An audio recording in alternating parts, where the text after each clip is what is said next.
Hi all, today I am going to talk about one of the most important foundation in orthodontics and the fixed orthodontic appliance technique.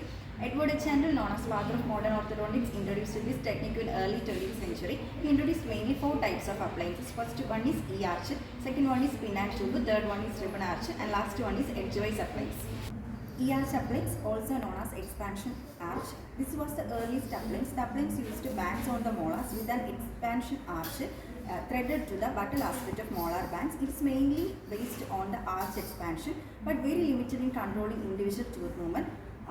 Mechanism of action with mainly provided by expanding the dental arch produce tipping movement rather than bodily movement. Next one is pin and tube appliance. Mechanism of action tooth movement was achieved by altering the placement of these pins, allows more controlled tooth movement than E-arch.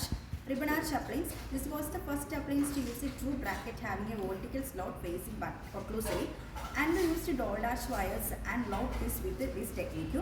Mechanism of action provides better control of crown movement, especially anterior tooth. This technique enabled the rotation control as well as buccolingual and incisive gingival tooth movements. The appliance consists of bands with a vertical tube placed on all tooth. The arch wire carrying soldered pin that inserted into the vertical tooth. Edgewise appliance, most important. Handel's last contribution to orthodontics was the introduction of edgewise technique.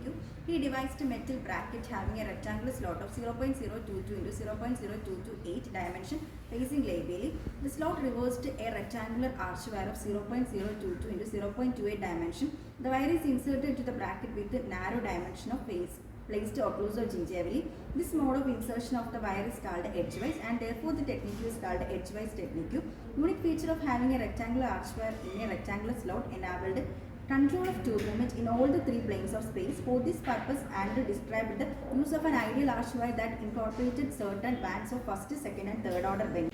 First order bend placed to compensate for difference in buccolingual prominence of teeth. Second order bend to achieve correct mesiodistal axial inclination of teeth. Third order bend to get correct buccolingual position by moving the roots. Advantage: ability to move tooth in all 3 planes, good control over tooth movement. Disadvantage: need to apply heavy forces, need for complex wire bending. Conclusion: today orthodontic system like pre-adjusted edgewise appliance and modification of Handel system. It is a cornerstone in orthodontic from simple expansion arches to sophisticated edgewise system. It is evolved tremendously and continue to influence modern treatment methods. Thank you.